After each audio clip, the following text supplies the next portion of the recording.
ఏపీలో వైసీపీ దుష్ట రాజకీయాలు చేస్తుందని కూటమి నేతలు విమర్శించారు. వైసీపీ దగ్గర డబ్బులు తీసుకుని పవన్ను ప్రకాష్ రాజు తిడుతున్నారని కాకినాడ ఎంపీ ఉదయ్ మండిపడ్డారు. అటు కొడాలి నాని నాగుపాం లాంటి వాడన్నారు టీడీపీ నేత బుద్దా వెంకన్న. భావ ప్రకటన స్వేచ్ఛ పేరుతో ఇష్టం వచ్చినట్లు మాట్లాడుతున్నారని ఏపీ బీజేపీ చీఫ్ మాధవ్ మండిపడ్డారు. సమాజాన్ని ఏం చేద్దాం అనుకుంటున్నారు అని అసలు నువ్వు ఏదైనా ఒక లైమ్ లైట్ లోకి వద్దాము అనుకుంటే అక్కడ తరిమేశారు. ప్రజల ఆదరణ ఎలాగా పొందలేవు. ఎలాగా నీకు ఏదో రాజకీయాల్లోకి రావాలనో ఏదో పదవి తెచ్చుకోవాలనో ఉంది. రావాలి అంటే ఏకైక ఛాన్స్ దొరికింది ఏంటి అంటే డబ్బులు ఇస్తే ఎవరినైనా తిడతావు.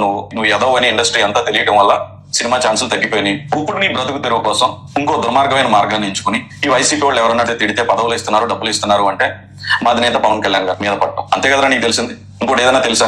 నువ్వు సమాజానికి దేనికి పుట్టావని మన ఇంటర్వ్యూ చూశాను. ఆ ఇంటర్వ్యూలు ఏంటి? నదులు ఒడ్డున కూర్చుంటాను, వర్షాన్ని ప్రేమిస్తాను, అడవుల్ని నేను జాగ్రత్తగా చూసుకుంటాను, ఆమె నేచర్స్ మ్యాన్ అన్నాం.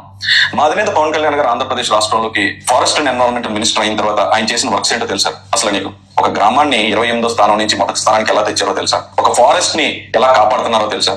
కొడాలి నాని అనే కొడాలి నాగని ఎందుకంటున్నానంటే 2004లో పాముకు పాలు పోసినట్టు చంద్రబాబు నాయుడు గారు అతనికి టికెట్ ఇచ్చి 2009లో టికెట్ ఇస్తే పాముకు పాలు పోస్తే ఎవరైతే పాలు పోసారో వాళ్ళని కాడేసినట్టు చంద్రబాబు గారి మీద బుసలు కొట్టాడు.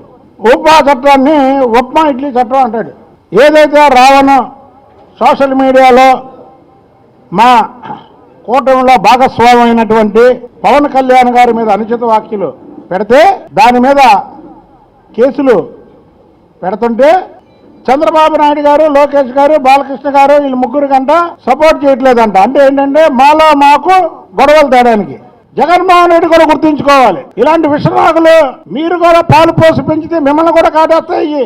మనం ఎంత అభివృద్ధి చేయాలని చూసినా కొంతమందికి బలైపోయే పరిస్థితులు ఉంటాయి. దానికి ఉదాహరణకి కొన్ని విషయాలు మాట్లాడాల్సిన అవసరం ఉంది. జగన్ 2.0 అంటే మేమేదో జగన్మోహన్ రెడ్డి జగన్ అన్న 2.0 అంటే అద్భుతాలు చేస్తారనుకున్నా, చిల్లర పనులు చేస్తారనుకోలే. జగన్ 2.0 అంటే కులాల మధ్య చిచ్చు పెట్టడం, హిందూ మతం మీద దాడి చేయడం.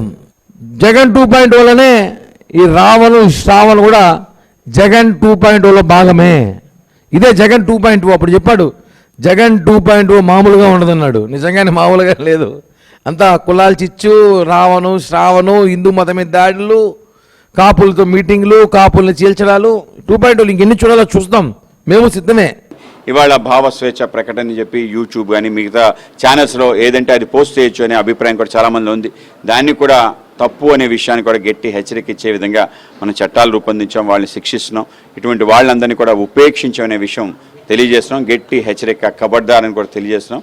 కనుక దీంట్లో పార్టీకి సంబంధించిన అందరం కూడా ఇటువంటి శక్తులు ఎక్కడున్నా కూడా వాడిని ఎంచి వాళ్ళని తరిమి కొట్టేంత వరకు మేము ఊరుకోం.